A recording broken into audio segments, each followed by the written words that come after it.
Hello, it's the Ancient Mariner from the Boat Lab of the Norwegian Maritime Museum again. Today we're very lucky because we have with us Professor Arne Emil Christensen, one of the leading experts on the history of Norwegian boats from the Viking period onwards.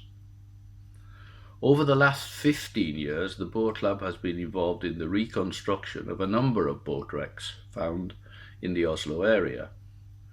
During this time, Arne Emil has often commented, yes, this is important, because this was a period of changeover. So today I want to ask him what he means by changeover. Several different things. The boats that have been excavated in Gamlebyen seems mainly to be dated from 1570 to the city was moved around 1630. So, like Norild and Vorgals, the two that we've reconstructed. They are a bit older, I think, both of them. Okay. Noril is about 1510 or something like that. Yeah. But at any rate, most of the boats are small freighters who were probably used for freighting food from the districts around Oslo to the city or freighting building materials. I don't think they were used for fishing. They're not practical for that.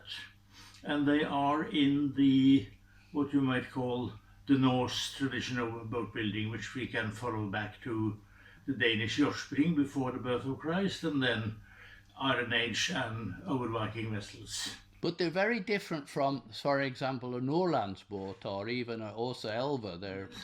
That is another problem. Oh. Because if you go back to the Viking Age and look at the material from all of Scandinavia, it's very similar.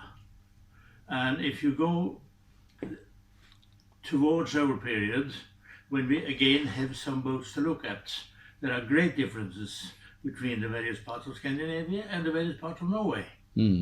And when does these changes take place? We don't know. My pet theory is that in the Middle Ages you had noblemen and kings who wanted very big and very beautiful and well executed boats, and they set a standard. And I think all boat builders in Norway were looking at that standard. Then the Black Death, the nobleman dies, mainly most of the really good boat builders die, and then it's all the what we in Norwegian call bygdegeni, all the local bright guys can develop their own boats. Ah. I think that goes back to after the Black Death. So it's the loss of a standard that caused more local variation in boat building. Then you can adapt to local conditions, available materials, and local use.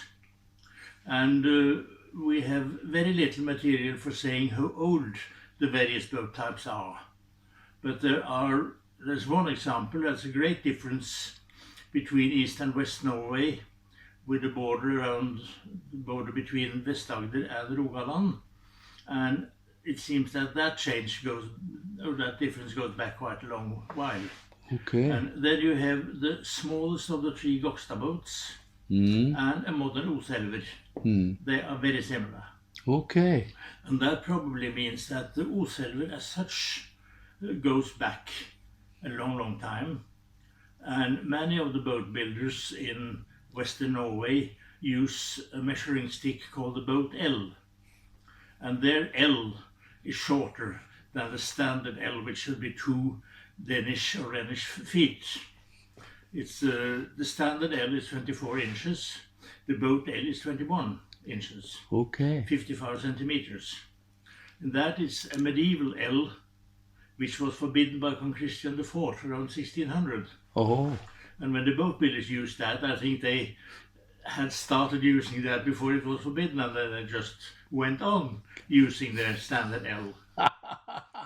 But did the boat building methods change locally, or are they all more or less Norwegian clinker-built boats? I don't think the method changes very much, but there is one, call it improvement or addition, in the Renaissance, when you suddenly have a influx of complicated carpentry, and you get all the different planes to do the carpentry. Ah, so it's tools also, yeah? Before the Renaissance, there are very, very few planes. One or two in the Danish Iron Age material, and they are hollow-soled for making spear shafts or arrows. And there's one from Dublin and very little else. I think one from Greenland. But the Renaissance brings in that new tool, the plane, in all its different variations. Yes. And that means it's probably easier to make a very nice overlap. So you don't need to have all the waterproofing material, the string. Isn't that necessary? Because I guess, is this also the period? I know when we reconstructed Vorkals, we call it groved. It was just with an axe. The boards were quite rough. But are you saying that when the plane came in, we were then able to plane boards and they were much more smooth? You have in medieval boat building, you have a difference between how the planks are treated on the inside and the outside. Oh. The inside is very rough, axe hewn. The outside is smooth with the scrapers.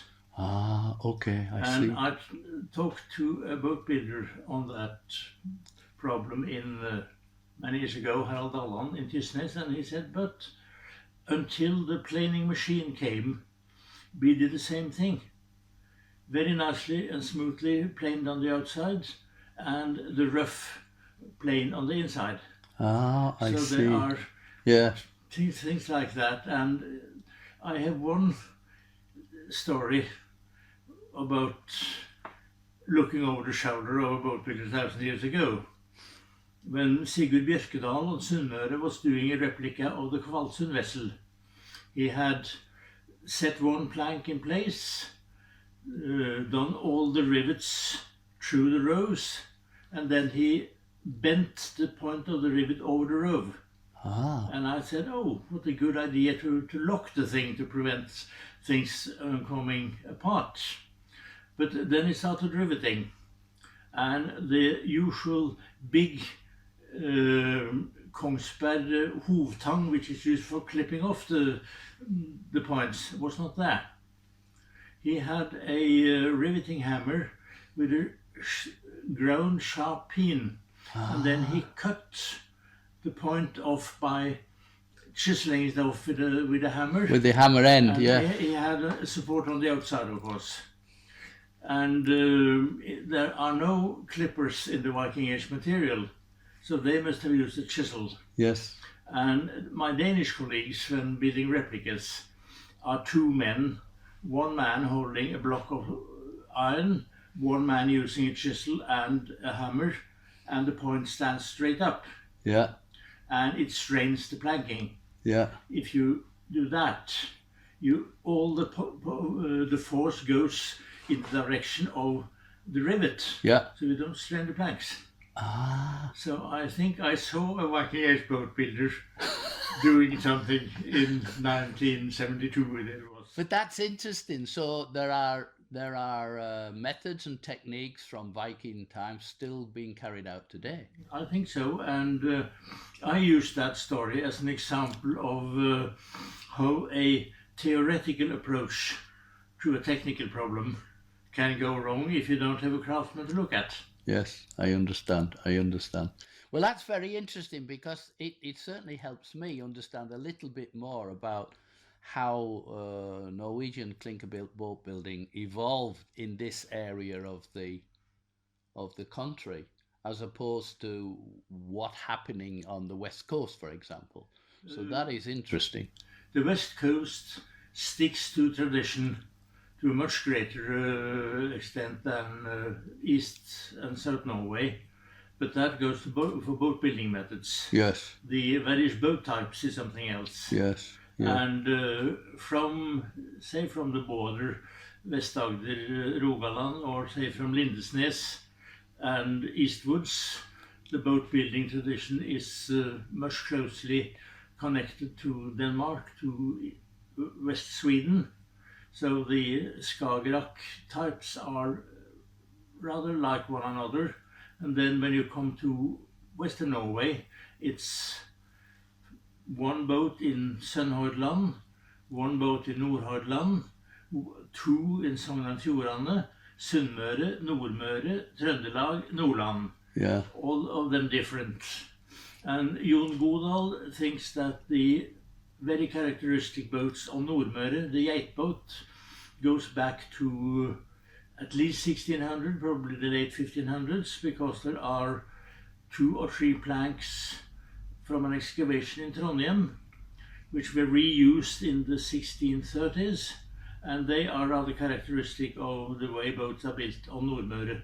Okay. Until 1900. Yeah. So that is an indication that the types go back.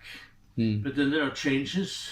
The Nordlandsbåt was changed in around 1850 because there were changes in the fisheries in Lofoten, and official regulations made it necessary to change the boats. Okay. And then the Åfjordbåt in Trøndelag is probably an early 19th century invention, when they changed from pine, from spruce to pine, and from a common boat type on Nordmøre and Trøndelag to a special Trøndelag boat. So local design and local building methods are still alive and well in Norway now. Yes. Yes. They are. Oh. And you even have schools teaching the traditional things. One boat builder in Tromsø is part university man, Gunnar Eljorn. The school in Rissa, Folkehøgskolen, they teach Trøndelag. And the boat building shop in Oselvaverkstaden, has apprentices. That's great to hear. They still go. We could chat for hours and hours here, Anime, but I think we better bring it to a close. And I'd like to thank you for giving us your time to enlighten us a little bit on the history of the Norwegian traditional boats. I can go on for a week. I know you can. I know it's great. I tell you what, we will do another one.